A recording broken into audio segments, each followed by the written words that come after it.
I want to talk about something related to this trial too. Here's what people need to understand about Gage Grosskreutz and his attack on Kyle Rittenhouse.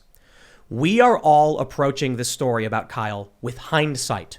From the moment the story happened, we had video footage of that night, and we all heard, the first thing we heard was that people had been shot. So when we did this show with several of the reporters on scene, including one of the key witnesses, Richie McGinnis, we already knew people had been shot and killed.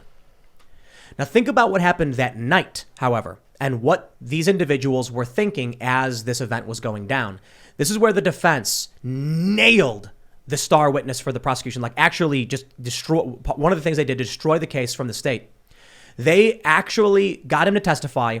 He did not have any reason to attack Kyle Rittenhouse. So again, I'll stress this point. Hopefully, some people I've tried to explain this to have been confused by it, but I think most people are smart enough to get it. When we look at the story about Kyle Rittenhouse, it's with the benefit of hindsight. We know people had been shot. We know where they were shot. We know how it went down. We know who was chasing Kyle. We know Kyle was putting out a fire, and then Rosenbaum threatened him and chased after him. Gage Grosskreutz testified. He was running after Kyle Rittenhouse. He really didn't like the word chasing. He asked Kyle what happened. Kyle said, "I'm going to get the police." Gage Grosskreutz testified he thought Kyle said, "I'm working with the police." His own words. This is what he said. He then said that Kyle said, "I didn't do anything." Gage Grosskreutz, who is, just for those that aren't familiar, key witness for the state and one of the people shot by Kyle Rittenhouse, was running alongside and filming Kyle Rittenhouse and testified. He said, Kyle said, "I'm working with the police." That's what he thought he said. He didn't say that. That's what he thought he said. Grosskreutz then turned back and ran the other direction. When everyone started chasing after Kyle Rittenhouse, Grosskreutz then turned around and ran back towards Kyle and is seen on video pulling back his shirt and drawing the pistol from his waistband. What's important here is at this point, the star witness testified that this person said he was working with the police. And because of that knowledge, or considering that knowledge, he was going to draw his pistol on this individual. If someone tells you they're a cop or working with the police, would you pull a gun on them? He ran away first, right? Rittenhouse, yeah, so Rittenhouse is running. He's running alongside him. Grosskreutz runs back the other direction and at some point stops and turns around and runs back. What the defense got Grosskreutz to acknowledge is that he had not seen a shooting. He had no evidence to believe that Kyle Rittenhouse shot anybody. He didn't know what Kyle Rittenhouse was doing or why. The only thing he knew, and this is his testimony, was that Kyle Rittenhouse was working with the police. He decided to chase after Kyle Rittenhouse, point a gun at him. It sounds like his intention was to kill a cop. Now, he was incorrect. In the video footage, Grosskreutz testified, in hindsight, upon watching the footage, I realized he said, "I'm going to get the police." But he told the police he thought Rittenhouse was working with them. If you thought someone was working with the police, not an active shooter, why would you charge at them with your gun drawn? This guy was not a hero. He was not trying to stop an active shooting. He was trying to kill someone he thought was a police informant or working with the police in some way. That strikes at the heart of what the prosecution had been saying, trying to push this narrative that it was a bunch of, good Samaritans trying to stop an active shooter. The important thing here, just to reiterate, on the stand, Grosskreutz testified he had no reason to believe Rittenhouse was an active shooter. In fact, he believed he was working with the police. That's crazy. Well, all I can say is you really have been following it. Oh yeah, like an amazing kind of summary of what I mean. That's really. I mean, everything about that is just so interesting, and I think that I don't know. It's showing me what this is so important because it's gonna. You have to hope that a legal process like this, when you've got such a high profile, and a situation that is so ripe for exploitation and can go in such horrible directions, is going to be conducted properly and fairly and according to the law. That you've got to hope that the judge is doing a good job. I think the judge is doing a good job. He's dismissed. He's denied some motions by the defense.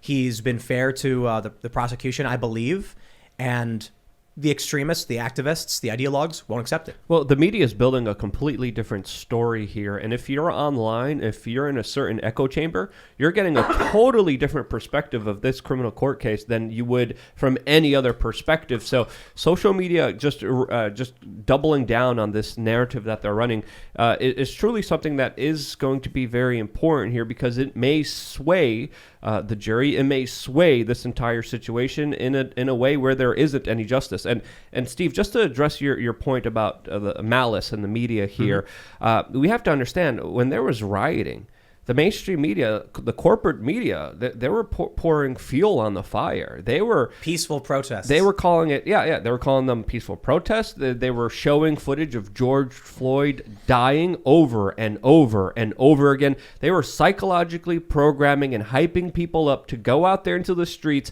and to riot and to create chaos. Dozens of people died with the mainstream media applauding and cheering it on, looking the other way when people died. So when it comes to that element, when it comes to them being that malicious, I mean, look at WMDs. Look at so many times the mainstream media has been malicious, and there's elements here that they need to be called out for their criminality. Look, I think you describe, what you're describing is exactly what happened. I think that just in terms of I cannot speak for that. My sense, however, is that all that narrative around that time was driven by. I mean, it's actually part of the whole way in which the kind of woke ideology has just infected so much of America's establishment institutions, and the media absolutely part of that. And so I think it was just this instant reaction, which was to say, the people that we see protesting, whether peacefully or violently, are protesting in the name of racial justice. We have to be for racial justice. We can't be against racial justice, and therefore anything that happens in that is in the name of racial justice, we have to support. I support racial justice. I support real things to advance racial justice, like school reform, whatever. I don't want to get into that now, but I think that's why that was the motivation. It was just this blanket sense of this is our side. Yeah. We have to be on this side. So what does that mean? We totally amplify the peaceful protests part of it, and we kind of ignore the violent part of it. Yeah, I kind of disagree with you, because if there was a person of color or a woman speaking out against the violence or the insanity, they would viciously attack them ruthlessly in the most unfair ways imaginable. They would send hate mobs against them on the line,